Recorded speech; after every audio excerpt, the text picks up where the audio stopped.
កម្មវិធីផ្សាយវិទ្យុសំឡេងខ្មែរមហានគរប្រជាធិបតេយ្យសេរីនេះជាកម្មវិធីផ្សាយរបស់វិទ្យុសំឡេងខ្មែរមហានគរប្រជាធិបតេយ្យសេរីវិទ្យុសំឡេងខ្មែរមហានគរប្រជាធិបតេយ្យសេរីសូមជម្រាបសួរបងប្អូនជនរួមជាតិពីទីក្រុងមែលប៊នប្រទេសអូស្ត្រាលីតាមរយៈប្រព័ន្ធអ៊ីនធឺណិត www.khmae.radio.org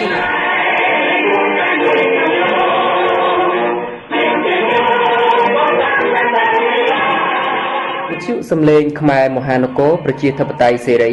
ឈរលើគោលការណ៍អ្នកប្រជាធិបតេយ្យសេរីសាធារណរដ្ឋនិយមក្នុងទិសដៅទាមទារឲ្យមានការគោរពសន្ធិសញ្ញាទីក្រុងប៉ារីថ្ងៃទី23ដុល្លារឆ្នាំ1991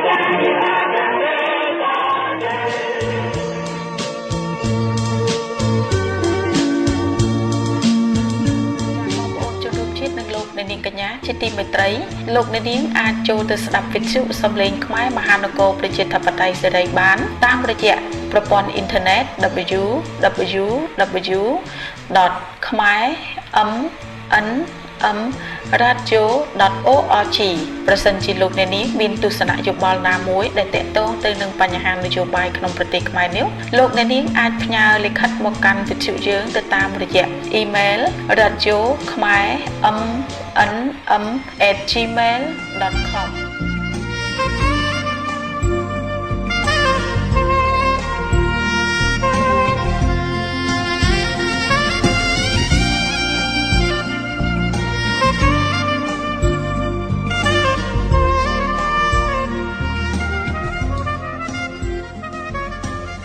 សួស្តីលោកអ្នកនាងកញ្ញាជាទីមេត្រី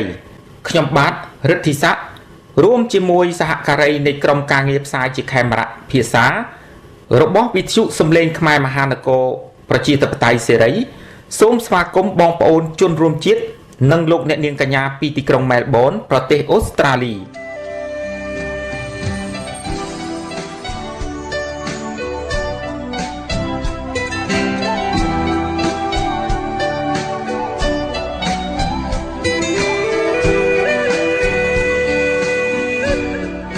សំឡេងខ្មែរមហានគរប្រជាធិបតេយ្យសេរីនាំមកជូនលោកអ្នកនៅព្រឹត្តិការណ៍សំខាន់ៗដែលកើតមានឡើងនៅក្នុងប្រទេសខ្មែរ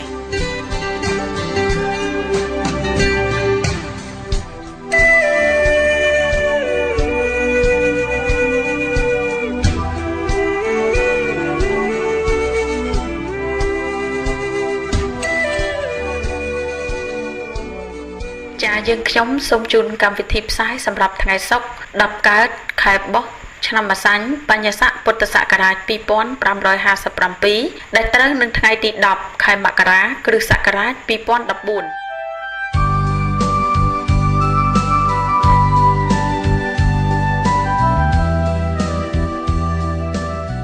បាទជាបន្តទៅទៀតនេះកញ្ញារតនាលដីសូមជូនដើមរឿងនៃកម្មវិធីផ្សាយដូចតទៅ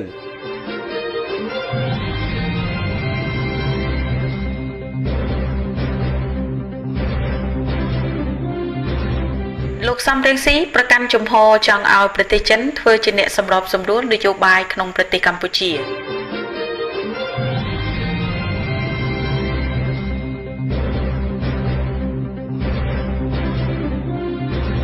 តើការបំបែកស្រុកទៅជាខេត្តថ្មីមួយទៀតអាចប្រឈមនឹងអ្វីខ្លះនាពេលខាងមុខសម្រាប់ប្រទេសកម្ពុជា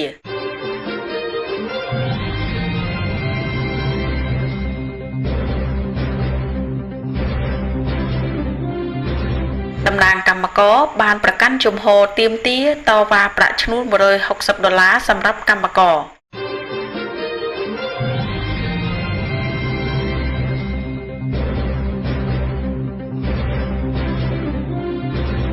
ស្ថានទូតកូរ៉េខាងត្បូងច្រានចោលការចាប់ប្រកាន់ថានៅពីក្រោយការញុះញង់អំពើហិង្សានៅសួនកាណាឌីយ៉ាផ្លូវវែងស្រេងនឹងមានព័ត៌មានជាច្រើនទៀតអមដោយបទចម្រៀងជាតិនិយម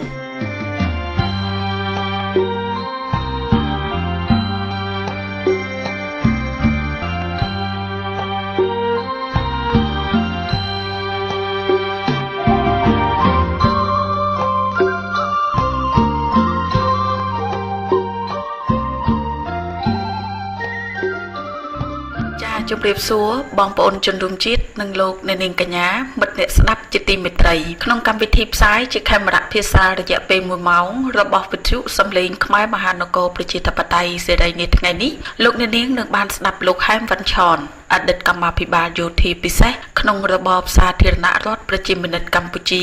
នាទសវត្សរ៍ឆ្នាំ80លោកនឹងរៀបរាប់ពីល្បិចកលនៃការឈ្លានពានរបស់យួនហាណូយមកលើទឹកដីខ្មែរនៅក្រោយឆ្នាំ1979នឹងកម្មវិធីបន្ទាប់មកទៀតលោកអ្នកនាងនឹងបានស្ដាប់សារៈសំខាន់របស់កិច្ចព្រមព្រៀងចុងក្រោយថ្ងៃទី23តុលាឆ្នាំ1991ដែលត្រូវបានសម្ដេចនរោត្តមសីហនុរំលាយចោលនាឆ្នាំ1993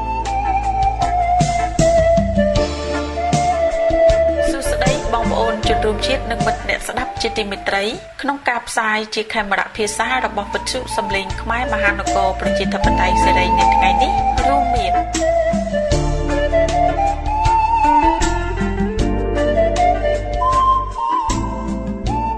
បាទជាបន្តទៅទៀតនេះសូមលោកអ្នកនាងតាមដានស្ដាប់ព័ត៌មានពិស្ដាដែលរាយការណ៍ដោយកញ្ញារដ្ឋនីលដីដូចតទៅ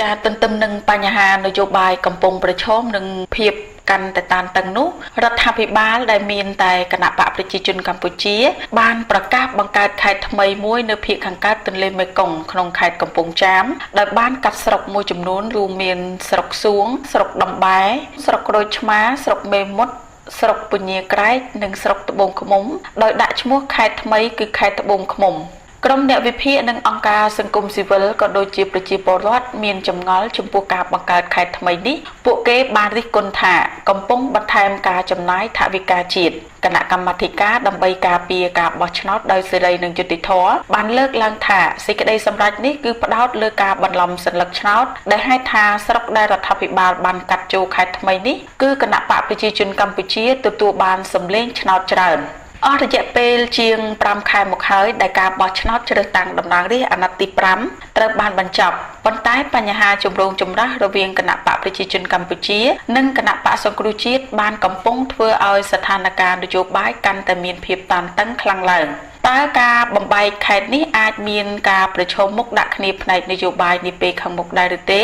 អស់ជាច្រើនទសវត្សរ៍មកហើយនយោបាយសារចុះសារឡើងដែលប្រទេសខ្មែរមិនអាចងាកចេញពីរបបកុម្មុយនីសយួនចិនបានជាពិសេសគឺការគ្រប់គ្រងបែបស្រមោលរបស់យួនហាណូយមកលើទឹកដីខ្មែរជាទូទៅគេសង្កេតឃើញថាពលរដ្ឋខ្មែរជាង 70 ទៅ 80% ត្រូវធ្លាក់ក្នុងឧបាយកលរបស់អ្នកនយោបាយដូចជាការធ្វើរដ្ឋប្រហារបង្កើតសង្គ្រាមឬធ្វើបាតកម្មដើម្បីទាមទារនៅអ្វីដែលអ្នកនយោបាយទាំងនោះគិតថាបំភាន់ភ្នែកប្រជាពលរដ្ឋឬអន្តរជាតិក្នុងគោលបំណងតែមួយគឺអំណាចរបស់ពួកគេក៏ប៉ុន្តែអ្នកដែលរងគ្រោះគឺប្រជាពលរដ្ឋដោយជាក់ស្ដែងក្នុងប្រទេសកម្ពុជាប្រវត្តិសាស្ត្រពិតដែលអ្នកនយោបាយប្រើមធ្យោបាយដ៏អាក្រក់លួចជាតិជាដើមមិនត្រូវបានលាតត្រដាងឡើយពីមួយជំនាន់ទៅមួយជំនាន់ប្រវត្តិសាស្ត្រត្រូវបានកែប្រែទាំងអស់ជាក់ស្ដែងបច្ចុប្បន្នគេសង្កេតឃើញក្នុងវិស័យអប់រំសិក្សាក្រសួងអប់រំបណ្ដុះបណ្ដាលផ្សព្វផ្សាយនៅប្រវត្តិសាស្ត្រប្រឌិតព្យាយាមបំបត្តិនៅប្រវត្តិសាស្ត្រដ៏ជូរចត់នាអតីតកាលដូចជាការបាត់បង់ទឹកដីការសម្លាប់បង្ហូរឈាមជាតិសាសន៍ជាដើមក្នុងប៉ុន្មានឆ្នាំចុងក្រោយនេះយួនបានប្រើមធ្យោបាយថ្មីមួយទៀតដើម្បីព្យាយាមច្បាមយកដីរបស់ខ្មែរនិងឡាវដោយស្របច្បាប់ដោយកំណត់ប្រទេសនីមួយៗកាត់ខេត្តចំនួន4ដោយដាក់បញ្ចូលជាតំបន់មួយហៅថាតំបន់ត្រីកោណឬតំបន់កន្ទុយនាគដោយប្រទេសកម្ពុជាបានតម្រូវឲ្យកាត់ខេត្តរតនគិរីមណ្ឌលគិរីក្រចេះស្ទឹងត្រែងដោយប្រទេសឡាវកាត់ខេត្តចំនួន4រីឯប្រទេសយួនបានកាត់ខេត្តចំនួន5ដែលគ្រប់គ្រងដោយយួនក្រោមរូបភាពអភិវឌ្ឍតំបន់នេះឲ្យទៅជាតំបន់សេដ្ឋកិច្ចជឿនលឿន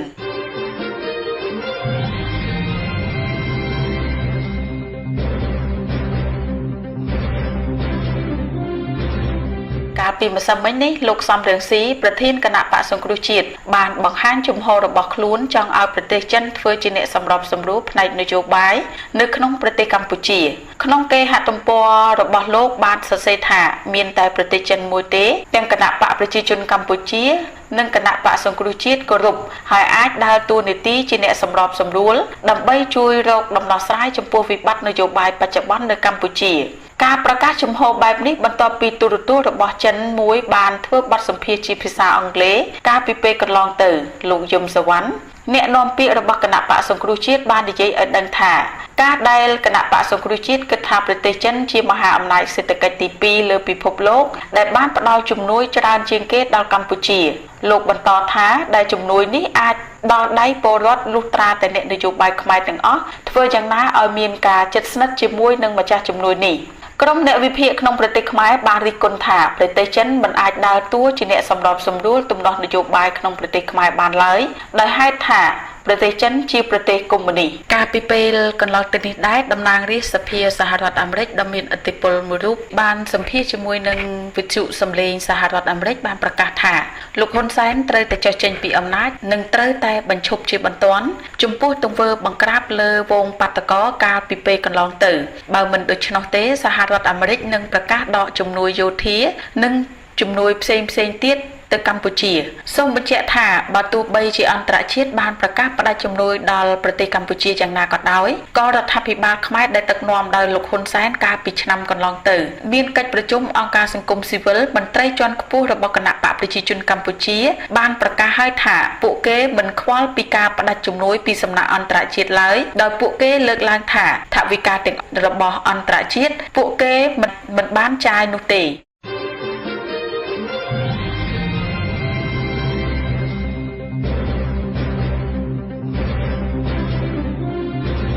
បន្ទាប់ពីបណ្ដាញសារព័ត៌មានអន្តរជាតិមួយដែលមានឈ្មោះថា Global Post បានសរសេរថាប្រទេសកូរ៉េខាងត្បូងជាអ្នកនៅពីក្រោយការញុះញង់ឲ្យមានអំពើហិង្សាទៅលើកម្មកររោងចក្រដែលបានទាមទារឲ្យដំឡើងប្រាក់ឈ្នួល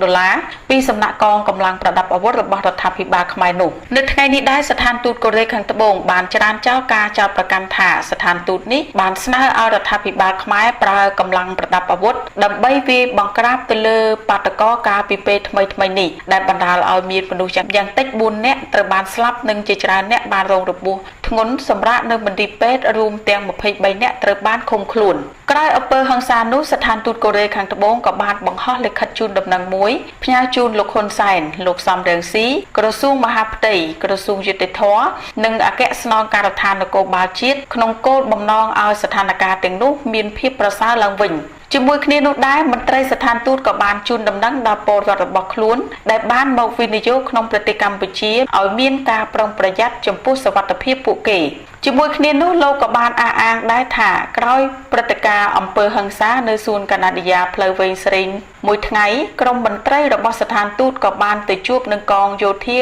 ខ្មែរដើម្បីឲ្យអាជ្ញាធរទាំងនោះជួយយកចិត្តទុកដាក់បន្ថែមទៀតដល់សុវត្ថិភាពរបស់ក្រុមហ៊ុនកូរ៉េខាងត្បូងមួយចំនួនដែលស្ថិតនៅក្នុងសួនកាណាឌីយ៉ាផងដែរតែទោះជាយ៉ាងណាអំពើហិង្សានៅសួនកាណាឌីយ៉ាផ្លូវវែងស្រេងគឺជាអំពើហិង្សាប្រដាប់អាវុធដ៏សាហាវក្នុងចំណោមអំពើហិង្សាជាច្រើនកន្លងមកដែលគ្រប់គ្រងអំណាចដោយគណៈបកប្រជាជនកម្ពុជាដែលមានលោកហ៊ុនសែនជានាយករដ្ឋមន្ត្រីនោះ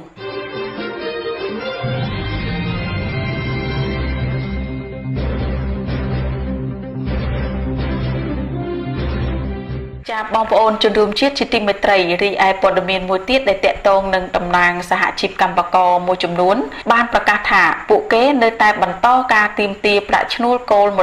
$160ក្នុងមួយខែជូនទៅកម្មករដដែលបើទោះបីជាមានការបង្ក្រាបដោយហិង្សាពីសំណាក់កងកម្លាំងប្រដាប់អាវុធរបស់គណៈបកប្រជាជនកម្ពុជាយ៉ាងណាក៏ដោយដែលជាមួយគ្នានោះតំណាងសហជីពកម្មករក៏បានទាមទារឲ្យដោះលែងកម្មករដែលសមត្ថកិច្ចបានចាប់ខ្លួនចំនួន23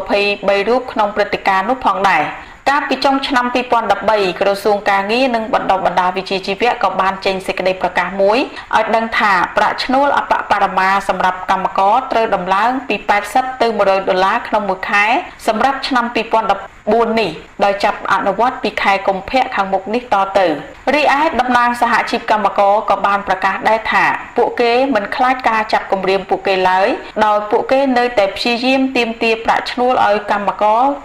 $160ក្នុងមួយខែដដែល នៅថ្ងៃនេះដែរមន្ត្រីក្រសួងការងារនិងសមាគមរោងចក្រកាត់ដេរកម្ពុជាបានបញ្ជាក់ចំហថាមិនមានការប្រជុំឡើងវិញស្ដីពីការដំឡើងប្រាក់ឈ្នួលបន្តទៀតទេគឺក្រសួងនឹងសម្រេចយកប្រាក់ឈ្នួលត្រឹម$100ក្នុងមួយខែបើទោះជាសហជីពមួយចំនួនទាមទារដល់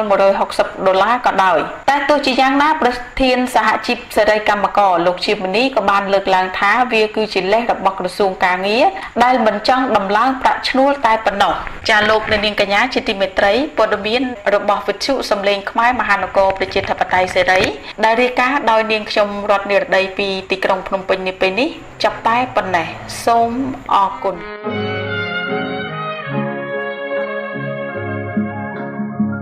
នាងកំពុងហៅរៀងរាវខ្មែរមននាងពេទ្យគូកនដើរជួយអ្នកស្រុក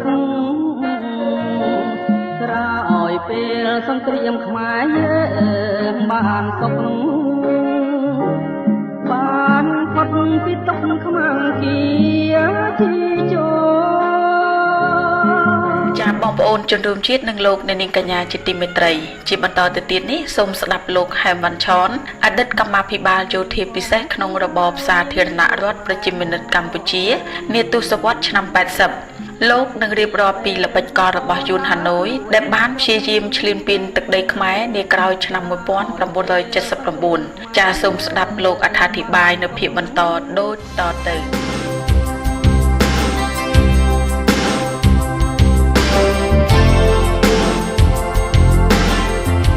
កងទ័ពយួនយាកុងវៀតណាមហាណូយបានប្រាប់ក្រុមខ្មែរសីហានុនិយមហៅខ្មែររណសេរីឬខ្មែររំដោះថាពួកវាចូលមកកម្ពុជាដើម្បីជួយសម្ដេចឪនរោត្តមសីហានុនោះដែរហេតុនេះកងទ័ពសីហានុនិយមបានខំប្រឹងជួយយួនយាកុងក្នុងការសម្លាប់ជាតិសាសន៍ខ្មែរខ្លួនឯងដោយឥតដឹងខ្លួនដោយជាថ្ងៃ7មករា1979ក៏យួនហាណូយបានស្រែកថាពួកវាចូលមកជួយខ្មែរនោះដែរគឺវាមិនខុសគ្នានឹងព្រឹត្តិការណ៍ថ្ងៃទី18មិនិនា1970ដែលយួនហាណូយស្រែកថាពួកវាចូលមកជួយសម្ដេចឪនរោត្តមសីហានុដូចគ្នាអញ្ចឹងដែរក្នុងឆ្នាំ1970នៅតាមជនបទកងទ័ពយួនហាណូយបេះផ្លែម្ទេសមួយគ្រាប់ក៏វាចងលុយរៀលទុកជាប់នឹងដើមម្ទេសនោះប្រសិនបើមិនឃើញម្ចាស់នោះទេទង្វើនេះគឺជាសង្គ្រាមនយោបាយចិត្តសាស្ត្រស្វែងរកការគាំទ្រពីប្រជាពលរដ្ឋខ្មែរជាមុនសិនមុននឹងធ្វើសង្គ្រាមជាមួយកងទ័ពសាធារណរដ្ឋខ្មែរលន់នល់បច្ចុប្បន្ននេះយួនហាណូយឈប់យកលុយរៀលចងជាប់នឹងដើមម្ទេសដូចមុនទៀតហើយព្រោះរដ្ឋអំណាចក្រុងហាណូយបានក្តាប់ក្តោបស្ទើរតែទាំងអស់ដោយយកគណៈបកប្រជាជនកម្ពុជាជំនួសមុខអង្គការលើយួនហាណូយនឹងត្រូវបានខ្ចីដៃហ៊ុនសែនជាឧបករណ៍ក្នុងការសម្លាប់ខ្មែរគ្រប់រូបភាពបំផ្លាញខ្មែរគ្រប់វិស័យកងទ័ពយួនយាកុងវៀតណាមហាណូយបាននិយាយបោកប្រាស់រាជខ្មែរថាការវាយផ្ដួលរំលំរបបសាធារណរដ្ឋខ្មែរលន់នល់គឺវាងាយស្រួលណាស់ក្នុងការដណ្ដើមយកអំណាចពីលន់នល់មកថ្វាយសម្ដេចឪសីហានុវិញហាណូយនិយាយឲ្យរាជខ្មែរសប្បាយចិត្តតែវាផ្ទុយស្រឡះព្រោះអ្វីដែលយួនហាណូយបានគិតងាយបែបនេះការធ្វើសង្គ្រាមគឺមិនមែនស្ថិតលើកត្តាមានកងទ័ពច្រើននិងសពាវុធទំនើបនោះទេការធ្វើសង្គ្រាមកត្តាសំខាន់គឺស្ថិតនៅលើចំហអ្នកដឹកនាំឬមេបញ្ជាការដែលមានមនសិការឧត្តមគតិស្នេហាជាតិពិតប្រាកដនឹងត្រូវបណ្ដុះទឹកចិត្តអ្នកប្រយុទ្ធត្រូវមានឆន្ទៈមាននសិការច្បាស់លាស់មិនស្រពេចស្រពិលរួមទាំងក្បួនយុទ្ធសាស្ត្រដ៏ប៉ិនប្រសប់និងការបដិញ្ញាចិត្តលះបង់បូជាជីវិតក្នុងបុព្វហេតុជាតិមាតុភូមិរបស់ខ្លួនក្រោយថ្ងៃ18មិនិនា1970កងទ័ពយួនយាកុងវៀតណាមហាណូយប្រមាណ4500នាក់បានឡោមព័ទ្ធទីក្រុងសៀមរាបអង្គរតែត្រូវបានកងកម្ម៉ង់ដូពិសេសដែលមានការចូលរួមស្ម័គ្រចិត្តពីក្រុមយុវនិស្សិតគ្រូបង្រៀនសាស្ត្រាចារ្យបញ្ញវន្តប្រមាណជិត1000នាក់ប៉ុណ្ណោះដែលស្ថិតក្រោមមេបញ្ជាការនៃនាយទាហានជាន់ខ្ពស់ជំនាន់អាណានិគមបារាំងដូចជាវីរៈសេនីយ៍ត្រីលឹកសំអឿនហៅផ្កាយព្រឹកឧត្តមសេនីយ៍ចម្រើនសិននិងសហការីជំនិតរបស់លោកមួយរូបទៀតគឺវីរៈសេនីយ៍ឯកលុយនុត និងរួមទាំងនាយទាហានជាច្រើនរូបបានដឹកនាំកងកម្លាំងដូពិសេសបើកការវាយប្រហារតបតជាមួយកងទ័ពយួនជាកងវៀតណាមហាណូយបណ្ដាលឲ្យពួកវាស្លាប់និងរងរបួសជាច្រើនអ្នកឯពួកដែលនៅសេសសល់ពីស្លាប់បានរត់ខ្ចាត់ខ្ចាយបាត់អស់ឆ្នាំ 1973 អង្គការសហប្រជាជាតិបានរៀបចំសន្និសីទនៅទីក្រុងប៉ារីប្រទេសបារាំងតម្រូវឲ្យក្រុងហាណូយដកកងទ័ពរបស់ខ្លួនចេញពីកម្ពុជាគឺទុកឲ្យកងទ័ពខ្មែររណសិរ្សឬខ្មែររំដោះដែលស្ថិតក្រោមឥទ្ធិពលយួនហាណូយនោះប្រយុទ្ធជាមួយកងទ័ពសាធារណរដ្ឋខ្មែរលន់នល់រវាងខ្មែរនិងខ្មែរជាតិសាសន៍របស់ខ្លួនវិញប៉ុន្តែកងទ័ពយួនយេកុងបានត្រៀមទ័ពប្រមាណ 70000 នាក់នៅពីក្រោយខ្នងកងទ័ពសីហនុនិយមដែលហៅថាខ្មែររណសិរ្សឬខ្មែររំដោះនោះនៅភូមិភាគឦសាននៃប្រទេសកម្ពុជានិងប៉ែកខាងភូមិភាគបូព៌ាក្នុងការត្រៀមលក្ខណៈជួយពេលណាកងទ័ពខ្មែររណសិរ្សឬខ្មែររំដោះត្រូវទទួលការបរាជ័យក្នុងការប្រយុទ្ធក្នុងសមរភូមិណាមួយពីសំណាក់កងទ័ពសាធារណរដ្ឋខ្មែរលន់នល់សម្ដេចនរោត្តមសីហនុមានក្តីសង្ឃឹមយ៉ាងមាំថាពេលណាយួនយេកុងវៀតណាមហាណូយនិងខ្មែររណសិរ្សឬខ្មែររំដោះដែលជាកងទ័ពរបស់ព្រះអង្គវាយឈ្នះរបបសាធារណរដ្ឋខ្មែរលន់នល់ពេលណានោះយួនហាណូយនឹងប្រគល់អំណាចថ្វាយព្រះអង្គឡើងសោយរាជ្យវិញចំណែកក្រុមខ្មែរកុម្មុយនីសឬខ្មែរក្រហមពិតប្រាកដ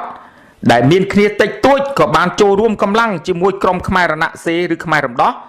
តាមការអំពាវនាវរបស់សម្ដេចនរោត្តមសីហនុនិងស្ថិតក្នុងចង្កោមនៃរាជរដ្ឋាភិបាលបណ្ដោះអាសន្នក្រៅប្រទេសមួយមានឈ្មោះហៅថា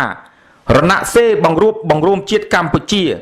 ដែលមានសម្ដេចនរោត្តមសីហនុជាព្រះប្រធាន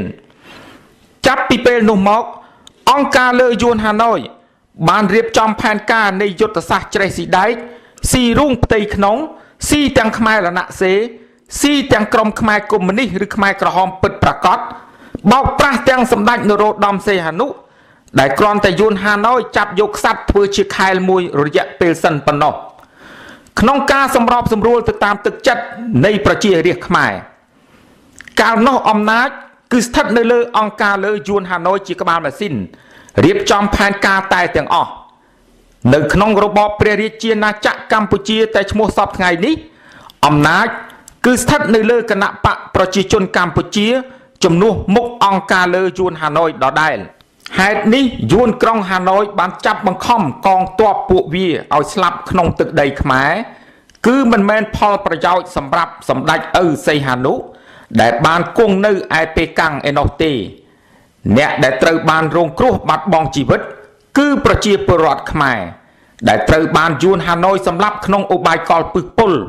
ក្នុងការខ្ចីដៃកូនខ្មែរសម្រាប់ខ្មែរ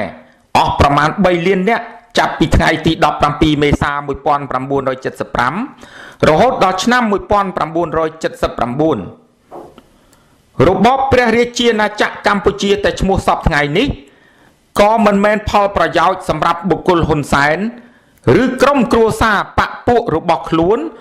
ឬក្រុមរាជវង្សានុវង្សនោះដែរតែយួនហាណូយត្រូវការខ្ចីដៃមុខមាត់ប្រើមួយរយៈពេលសិនប៉ុណ្ណោះពេលណាហ៊ុនសែនអស់តម្លៃអស់ប្រយោជន៍សម្រាប់យួនហាណូយហើយនោះអង្គការលើនឹងបញ្ជូនហ៊ុនសែនឲ្យទៅរៀនសូត្រក្នុងរូបភាពថ្មីណាមួយ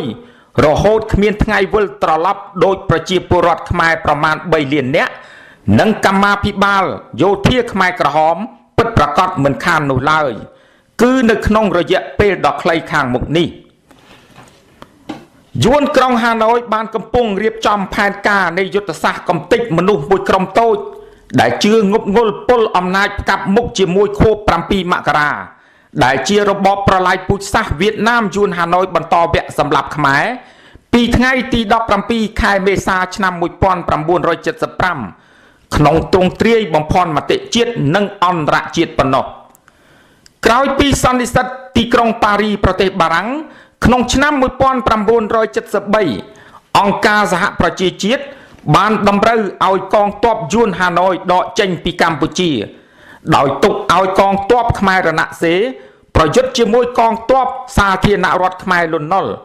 ប៉ុន្តែកងទ័ពយួនហាណូយបង្កប់នៅពីក្រោយខ្នងកងទ័ពខ្មែររណសេរីឬខ្មែរសីហនុនិយមដដែលចំណុចត្រង់នេះក៏មិនខុសគ្នាពីការដកកងទ័ពយួនហាណូយចេញពីកម្ពុជា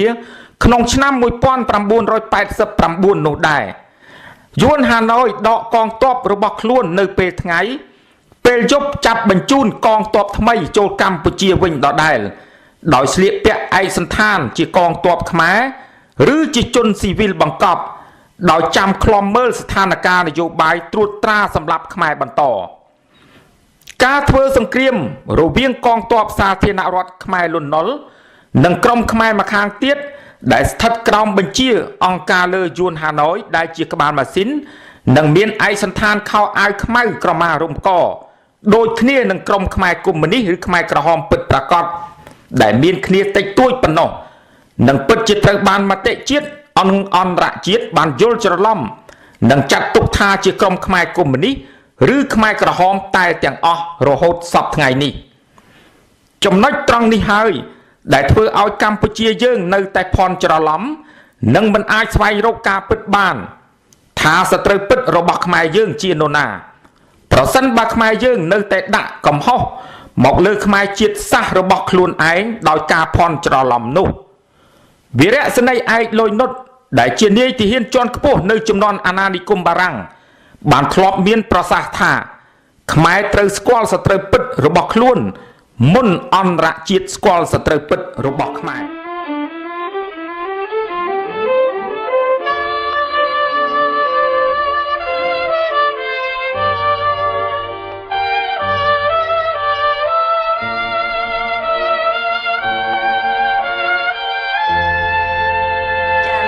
ឆ្លៀនពៀនរបស់យួនហាណូយដែលលោកហែមវ៉ាន់ឆនបានរៀបរាប់នៅពេលនេះសូមស្លេះតែប៉ុណ្ណេះសិនថ្ងៃស្អែកវិទ្យុយើងនឹងលើកយកមកចាក់ផ្សាយជូនស្ដាប់ជាបន្តទៀតសូមអរគុណទឹកភ្នែកបានយំទាំងអស់ស្រណោះបោកខ្លួនបោកប្រាណខ្មែរមើលសែនលៀនได้หนังคลาหานกระลาหอมกุ้ง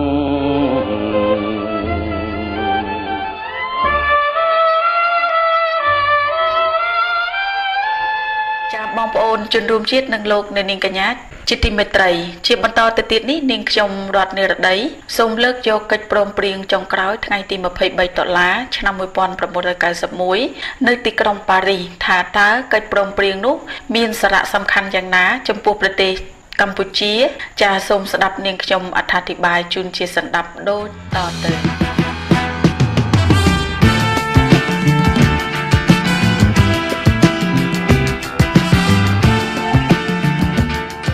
ព្រមព្រៀងទាក់ទិនទៅនឹងអធិបតេយ្យភាពឯករាជ្យបូរណភាពនិងភាពមិនអាចរំលោភបាននៃដែនដីអព្យាក្រឹតភាពនិងឯកភាពជាតិកម្ពុជាសមាជិកប្រទេសដែលបានចូលរួមមានប្រទេសអូស្ត្រាលីប្រ៊ុយណេដារូសាឡឹមកម្ពុជាកាណាដាសាធារណរដ្ឋប្រជាមានិតចិនសាធារណរដ្ឋបារាំងសាធារណរដ្ឋឥណ្ឌាសាធារណរដ្ឋឥណ្ឌូនេស៊ីជប៉ុនសាធារណរដ្ឋប្រជាធិបតេយ្យប្រជាមានិតឡាវប្រទេសម៉ាឡេស៊ីសាធារណរដ្ឋហ្វីលីពីនសាធារណរដ្ឋសិង្ហបុរីរាជាណាចក្រថៃឡង់សហភាពសាធារណរដ្ឋសង្គមនិយមសូវៀតចក្រភពអង់គ្លេសនិងអ៊ីរឡង់ខាងជើងសហរដ្ឋអាមេរិកសាធារណរដ្ឋសង្គមនិយមវៀតណាមនិងសាធារណរដ្ឋសហព័ន្ធសង្គមនិយមយូហ្គោស្លាវីដោយមានវត្តមានលោកអគ្គលេខាធិការអង្គការសហប្រជាជាតិដោយជឿជាក់ថាដំណោះស្រាយនយោបាយរួមមួយសម្រាប់កម្ពុជាមានសារៈសំខាន់សម្រាប់គោលដៅយូរអង្វែងនៃការរក្សាសន្តិភាពនិងសន្តិសុខនៅអាស៊ីអាគ្នេយ៍ដោយរំលឹកឡើងវិញនៅកាតព្វកិច្ចរបស់ខ្លួនស្របតាមធម្មនុញ្ញអង្គការសហប្រជាជាតិនិងបទបញ្ញត្តិនៃច្បាប់អន្តរជាតិដទៃទៀតដោយចាត់ទុកថាការគោរពដ៏ពេញលេញនៅគោលការណ៍មិនជ្រៀតជ្រែកនិងមិនអន្តរាគមន៍ចូលកិច្ចការផ្ទៃក្នុងនិងកិច្ចការក្រៅប្រទេសរបស់បណ្ដារដ្ឋគឺមានសារៈសំខាន់បំផុតសម្រាប់ថែរក្សាសន្តិភាពនិងសន្តិសុខអន្តរជាតិ ដោយអះអាងឡើងវិញអំពីសិទ្ធិមិនអាចបាត់បង់បានរបស់បណ្ដារដ្ឋដើម្បីសម្រេចដោយសេរីនៅប្រព័ន្ធនយោបាយសេដ្ឋកិច្ចវប្បធម៌និងសង្គមរបស់ខ្លួនស្របតាមគោលបំណងរបស់ប្រជាជនខ្លួនដោយគ្មានការជ្រៀតជ្រែកនានាដោយការបង្ខិតបង្ខំឬគំរាមកំហែងពីខាងក្រៅនោះតាមរូបភាពបែបណាមួយក៏ដោយចង់ជំរុញការគោរពនិងអនុវត្តតាមសិទ្ធិមនុស្សនិងសេរីភាពជាមូលដ្ឋានស្របតាមរដ្ឋធម្មនុញ្ញអង្គការសហប្រជាជាតិនិងច្បាប់អន្តរជាតិដែលទាក់ទិនដទៃទៀតបានព្រមព្រៀងដូចតទៅមាត្រាទី1 កម្ពុជាតាមរយៈឯកសារនេះសន្យាយ៉ាងឧឡារិកថានឹងថែរក្សានិងការពារអធិបតេយ្យភាពឯករាជ្យបូរណភាពនិងភាពមិនអាចរំលោភបាននៃដែនដីអព្យាក្រឹតភាពនិងឯកភាពជាតិរបស់ខ្លួនអព្យាក្រឹតភាពអចិន្ត្រៃយ៍របស់កម្ពុជានឹងត្រូវប្រកាសហើយនឹងចារឹកទុកនៅក្នុងរដ្ឋធម្មនុញ្ញកម្ពុជាដែលនឹងត្រូវអនុម័តក្រោយពីការបោះឆ្នោតដោយសេរីនិងត្រឹមត្រូវ2ដើម្បីសម្រេចទិសដៅនេះកម្ពុជាសន្យាថា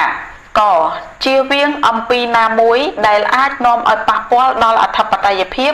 ឯករាជ្យបូរណភាពនិងភាពមិនអាចរំលោភបាននៃដែនដីរបស់រដ្ឋដទៃខ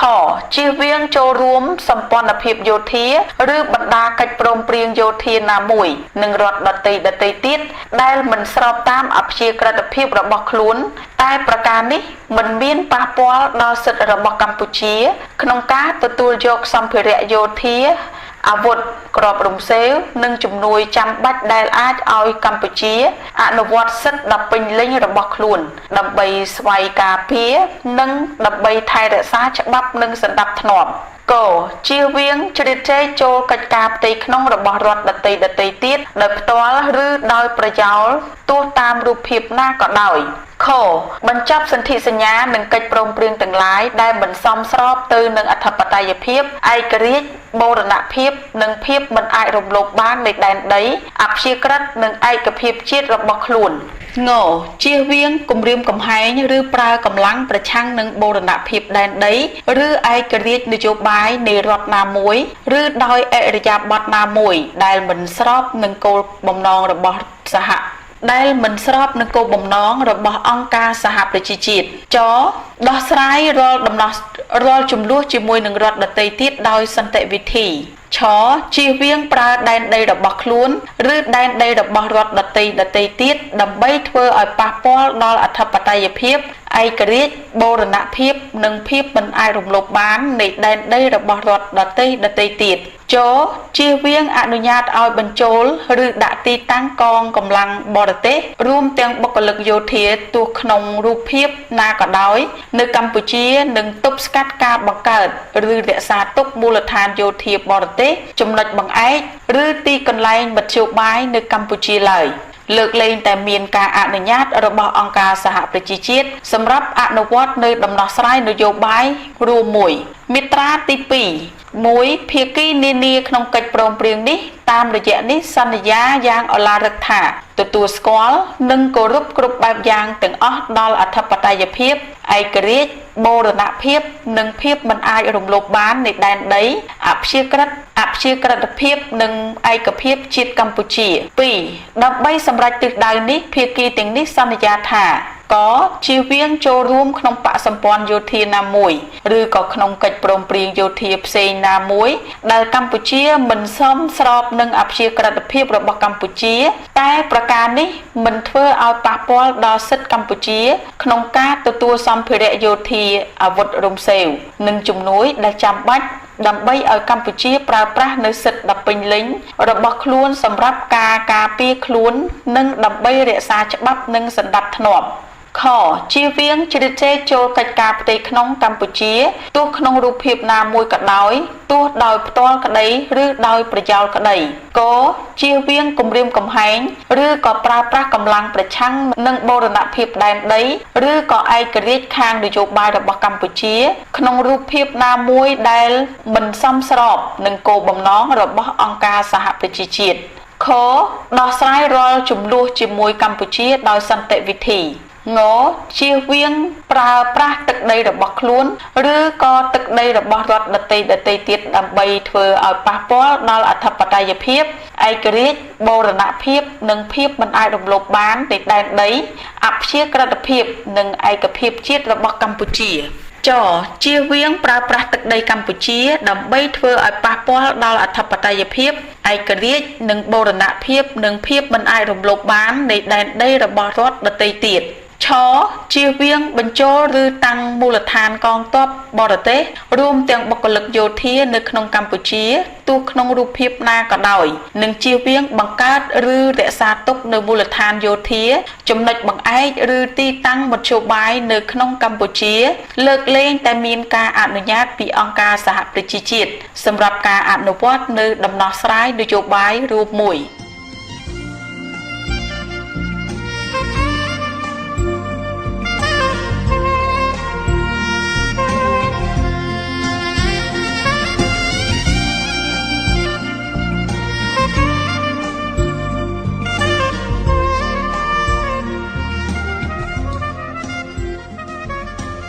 កិច្ចព្រមព្រៀងចុងក្រោយថ្ងៃទី23តុលាឆ្នាំ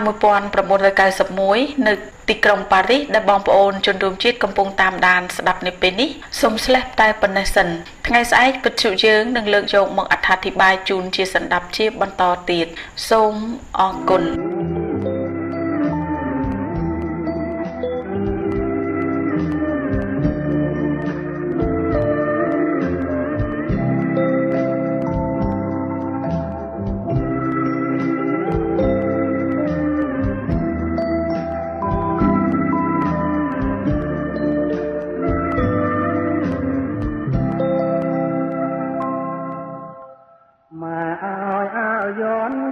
ទាំងបនព្រះ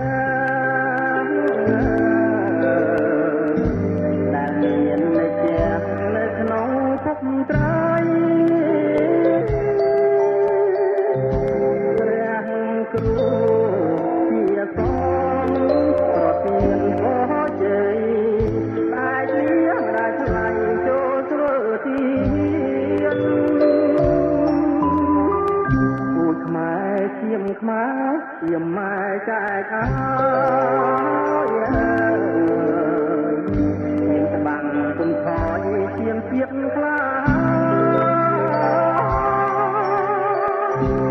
បើខ្មាំងមានអ្នកកូនទូកដោប្រានពិតពុំមើលការមកក្រោយឡើយណាពេលលៀករយំក្នុងកោពីខាប្រណងដីខ្មែរគេពីដូនតាដាច់លុកអាយកងខ្វាត់ទៀតសាស្លាកូនតបដាច់ញ៉ាធ្វើទាំងជាជ័យលីម៉ែចេញច្បាំងក៏តាំងចាក់កាប់កូនពិតគុំស្លាប់ទេអ្នកម្ដាយថ្លៃ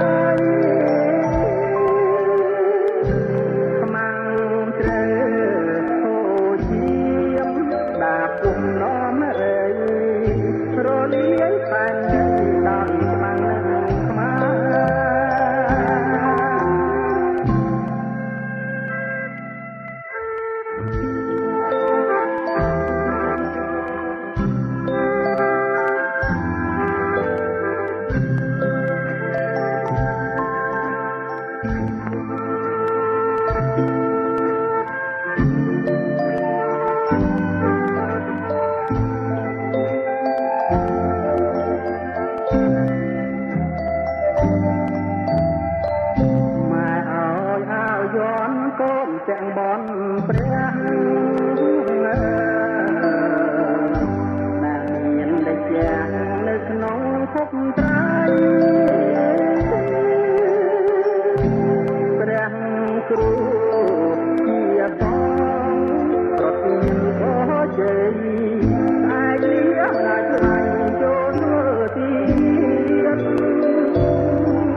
មម៉ែចែកអើបាំងគុំថយឈាមជាតិខ្លាបើខ្មាំងមានអ្នកកូនទូកដោប្រានពិតគុំមើលតាបងក្រោយឡើយណាពេលលៀចរយំភ្នំក៏វាខាប្រណងដីខ្វាយពីដូនតាដាច់លុកអើយកងបោះទៀតសាសនាកូនតបដញ្ញាធ្វើតាំងជាជ័យលាម៉ែចេញច្បាំងតតាំងចាក់កាប់អូនពិតគុំស្លាប់ទេអ្នកម្ដាយថ្លៃខ្មាំងត្រូវហូរជាមបាពុំនាំរេរលាយផែនដីដល់ខ្មាំងនឹងស្មា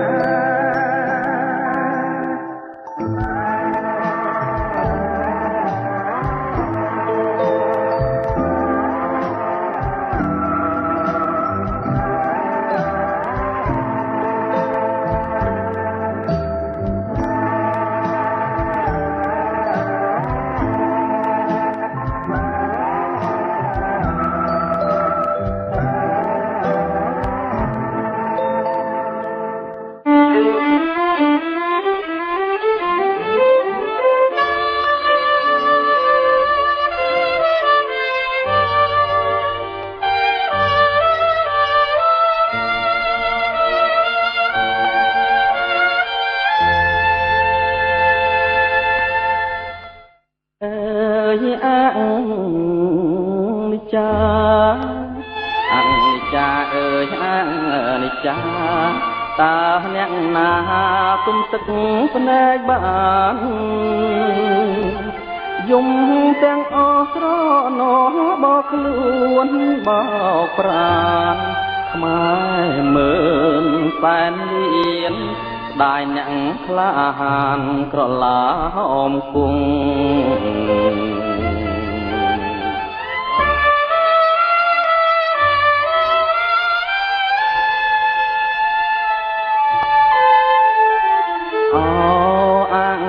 ចាមលេះទេខ្មែរយំស្ដាយអើយសែនស្ដាយស្ដាយអើយសែនស្ដាយក្តៅក្រហាយក្នុងចិត្តគ្រប់គ្នាខឹងនឹងខ្មាំងរស្យាចាប់ក្រឡាមគង់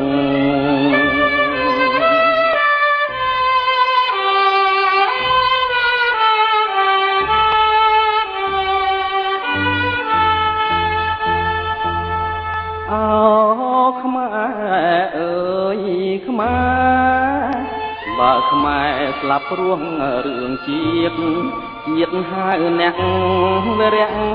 បរងក្រឡាហោមបាត់មែនរូបឆោមសំផងតែប្រលឹងនៅរួងគេឈ្មោះកេងតយួងដាស់អងកលបុត្រ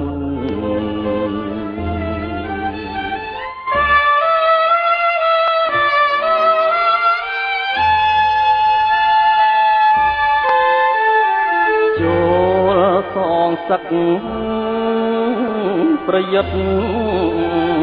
កុំស្លុតកាន់អាវុធយកជ័យខ្មែរប្រុសស្រីក្រោកឡើងគ្មានភ្លើងណាក្តៅជាងភ្លើងចិត្តភ្លើងចិត្តស្នេហាជាតិក្តៅជាងអ្វីទាំងអស់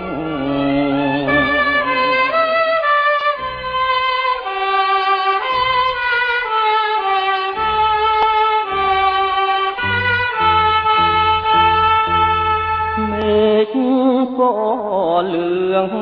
ទុំមេឃយំស្ដាយតែសុរិយាដូចខែមរាកំពុងយំដែរស្ដាយស្រណោះវារាំងបរោះម្លេះទេអោខ្មែរអើយខ្មែរខ្មែរអើយត្រូវតែស្នេហ៍ជាតិឲ្យស្មង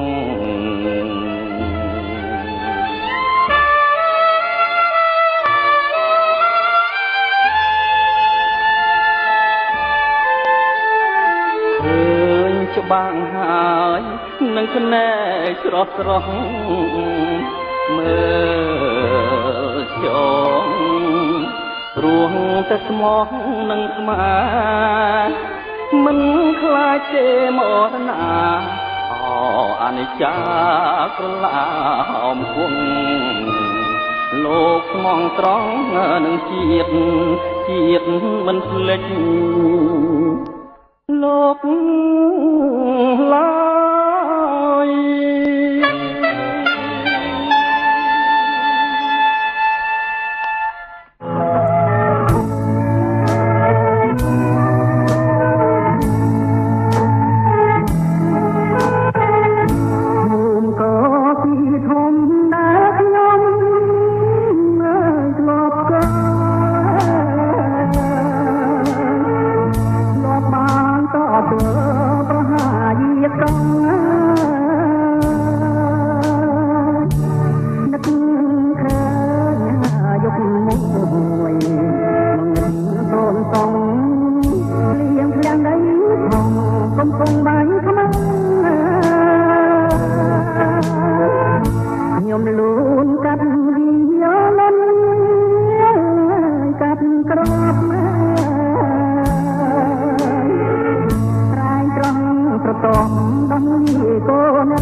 ប្រុសស្រី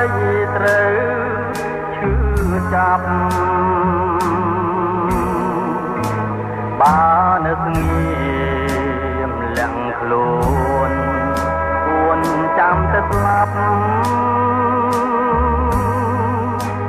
ឈ្មោះអភ័ព្វ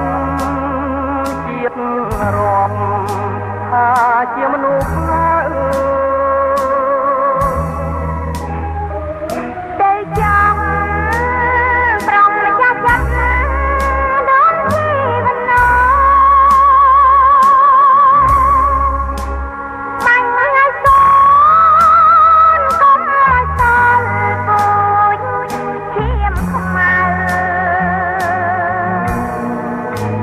ដាក់ណាក្បាលដោតពេញព្រៃជួសដៃត្រីពើកុំឲ្យនៅពូជខ្លាចោលគ្មានសាសនា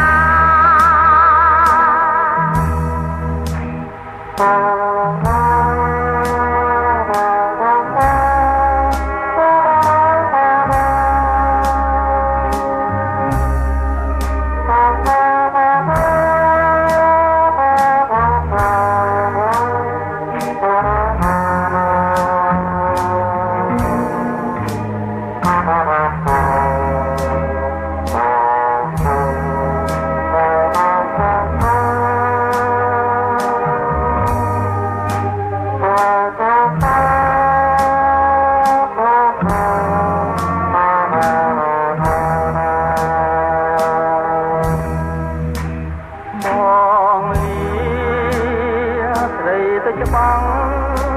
ទាំងខ្មាំងចរៃរឿងទឹកដីទៀនប្រុសស្រីត្រូវឈឺចាប់បើនៅស្ងៀមលាក់ខ្លួនគួនចាំទៅស្លាប់ឈ្មោះអភ័ព្វជាតិរាប់ថាជាមនុស្សទៅចង់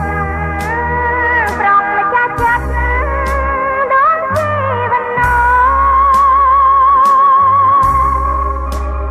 បាញ់ថ្ងៃសនកុំឲ្យសល់ពូជឈាមខ្មៅដាក់ណាក្បាលដោតពេញព្រៃជួសដៃត្រីពើកុំឲ្យនៅពូជខ្លាចោលគ្មានសាសនា